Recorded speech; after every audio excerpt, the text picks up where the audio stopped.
നമ്മുടെ മലയാളികളുടെ പ്രിയപ്പെട്ട മിമിക്രി ആർട്ടിസ്റ്റായ മധു പുന്നപ്ര ചേട്ടനാണ് എന്റെ ഇപ്പോൾ ഉള്ളത്. ഹായ് ചേട്ടാ. നമസ്കാരം. എങ്ങനെയുണ്ട് പരിപാടികളൊക്കെ കണ്ടോ? എങ്ങനെയുണ്ടായിരുന്നു? എന്നെ സംബന്ധിച്ചിടത്തോളം ഞാൻ കേരളോത്സവത്തിന്റെ ഒരു സന്തതിയാണ്. കാരണം 1989 ഈ കേരളോത്സവം എന്ന് പറയുന്നത് ആദ്യം സ്റ്റാർട്ട് ചെയ്യുന്നത് യുവജനമേള എന്ന പേരിലാണ്. അപ്പൊ തുടക്ക സമയത്ത് ആലപ്പുഴ ജില്ലയിലെ കലാപ്രതിഭയായിരുന്നു ഞാൻ. അന്ന് മിമിക്രി, മോണായിട്ട്, കഥാപ്രസംഗം, ഓട്ടംതുള്ളൽ, അങ്ങനെ വിവിധ ഇനങ്ങളിൽ മത്സരിച്ച് ഞാൻ വന്ന ഒരാളാണ്.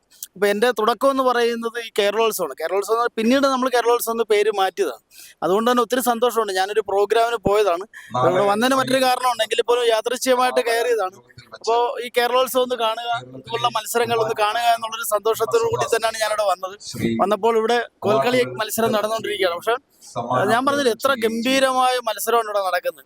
എനിക്ക് തോന്നുന്നു പൊതുജനങ്ങൾ കുറച്ചുകൂടെ ഇതിൽ പങ്കെടുത്തിരുന്നെങ്കിൽ, നാട്ടുകാരൊക്കെ പങ്കെടുത്തിട്ട് കുറച്ചുകൂടെ നന്നായിരുന്നു തോന്നുന്നു. എനിക്ക് തോന്നുന്നു മത്സരാർത്ഥികളും അവരുടെ ബന്ധുക്കളും അല്ലെങ്കിൽ വേണ്ടപ്പെട്ടവരൊക്കെയാണ് കൂടുതലൂടെ വന്നു ചേർന്നിരിക്കുന്നത്. എങ്കിലും ഇത് കുറച്ചുകൂടെ ജനകീയമായിരുന്നെങ്കിൽ എന്നുകൂടെ ആശിക്കുകയാണ്. കാരണം ജനങ്ങൾക്ക് കൂടെ പങ്കെടുത്ത് ഇതൊക്കെ കാണാനുള്ള അവസരം കൂടെ കിട്ടുന്ന ഒരു വലിയൊരു അവസരമാണിത്.